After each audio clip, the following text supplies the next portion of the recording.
So this is my code for the Y to delta converter, or delta to Y converter. Yeah, so basically I have four functions here. I have intro, delta to Y to delta, and end. Intro function just says, well, what kind of circuit do you have, and sends it to the right converter. These convert your circuit, and the end function just says, do you want to do this again? And if you say yes, it brings you back to the intro. If you say no, it exits.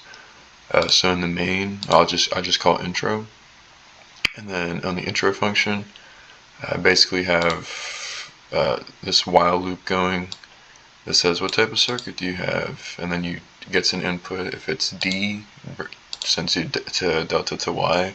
If it's W, it sends you to Y to delta. If you put anything else, it says try again, and restarts this loop. Yeah, so if we put D, we go to delta to Y. And here in delta to Y, we have, I'm using the complex.h header file, so I can have, it makes it easier to store complex variables. So here I have double complex R1, 2, 3, 4, 5, 6, 7, 8, 9. I have 10 different imaginary variables. So basically, throughout all of this code, I have the real and imaginary variables are what I do all like the math on, and I store them there. And then to declare each of these variables, I do R1 equal to real part here plus imaginary part times I. And then after I'm done with them, I set them back to 0. So basically here, this is just getting the inputs for the known components, the R1, 2, and 3. What is the real component of R1? Gets a number there, puts it under real. What is the imaginary component? Gets a number there, puts it into imaginary. And then it says R1 is equal to real plus imaginary times I. Resets that, and then just does that 3 times for R1, R2, and R3. So then here I have I found the denominator, and I set it equal to the denominator variable, because in this conversion the denominator doesn't change at all.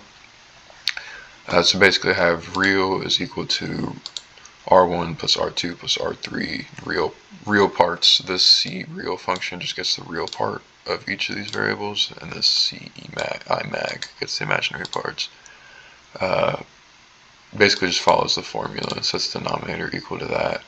Then we have real and imaginary, and then here we have we find the numerator of each of the variables we're trying to solve for, and then it plugs the numerator with the denominator into this long formula that gives us the variable here.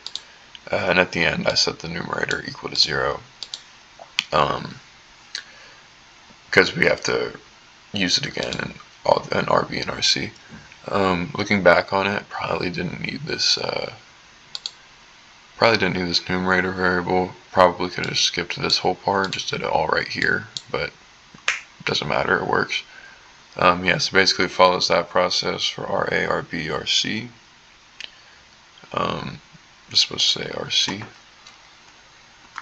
But yeah, so then at the end, we just print out RA is equal to this, RB equal to this, RC is equal to this. Then it calls the end function. I'll get to there in a second. Here we have Y to delta, pretty much the same process as delta to Y. Inputs, it's the same thing, same code and everything. And then we have finding numerator on this one, because on this one the numerator doesn't change. A little bit much longer of a formula compared to the denominator of the last one, but it's basically the same idea. Real is equal to this, imaginary is equal to this, numerator is equal to real plus imaginary times I. Then we set those back equal to 0. Yeah, so on this one I didn't calculate the denominator for each one. I just implicitly did every single formula in each section. So I guess I don't even need the denominator variable up here. I also don't need this. I don't know why it's there, but whatever. Yeah, basically real is equal to this, imaginary is equal to this, R1 is equal to real plus imaginary. Reset those variables, do it again for R2, R3, then it prints the values. Pretty much the same process. Then this calls end, and here in the end function we have our input, and then while I is equal to 0, Do you want to input another network type? If you put Y, and then it gets the input here. If you put Y, it brings it back to intro. If you put no, it says thank you and breaks, and then the program's finished. If you put anything else, it says please type Y or N, and then brings you back to the top. Yeah, that's basically it.